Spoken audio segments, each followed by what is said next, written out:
अस्सलाम वालेकुम नाज़रीन, MR न्यूज़ हेडलाइंस में एक बार फिर आपको खुशामदीद कहते चलें। मैं हूं कंज़ा असलम और मैं हूं Rashida Hafeez. State bank of Pakistan ने अगले 2 माह के लिए मॉनेटरी पॉलिसी का ऐलान कर दिया। स्टेट बैंक की जानिब से जारी लामिये के मुताबिक स्टेट बैंक ने शरह सूद 150 बेसिस पॉइंट पर बढ़ा दिया है। स्टेट बैंक के लामिया में कहा गया कि मॉनेटरी पॉलिसी इजलास में शरह सूद 8.75% कर दी गई।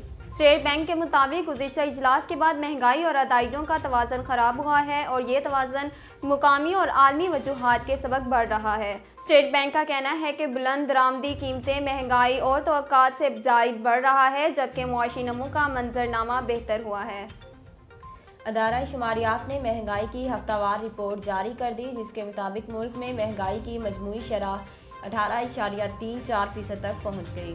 अदारा शुमारियात के मुताबिक मुल्क में महंगाई में 1.07% मज़ीद इजाफा हुआ, जिसके बाद मजमूई शरह 18.34% तक पहुँच गई। अदारा शुमारियात ने बताया कि एक हफ्ते में 27 अशिया की कीमतों में इजाफा हुआ। जिंदा मुर्गी औसत 20 रुपये 66 पैसे फ़ी किलो और घी की फ़ी किलो कीमत में औसत 9 रुपये 5 पैसे इजाफा हुआ। कराची के इलाके सदर में पार्किंग प्लाजा के करीब पेट्रोल पंप पर खड़े टैंकर में आग लग गई।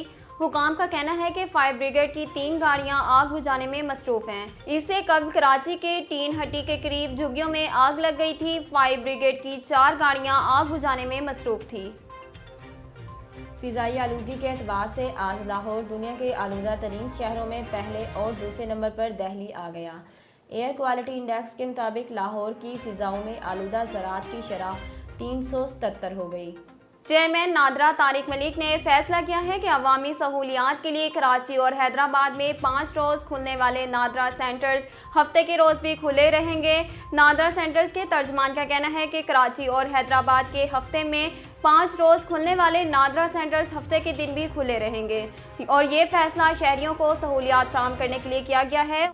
उनका कहना है कि कराची और हैदराबाद में नादरा सेंटर्स के औकात कार में 2 घंटे का इजाफा भी कर दिया गया है। नाज़रीन, अब तक के लिए इतना ही। मज़ीद खबरों और तफसीलात के लिए देखते रहिए MR न्यूज़।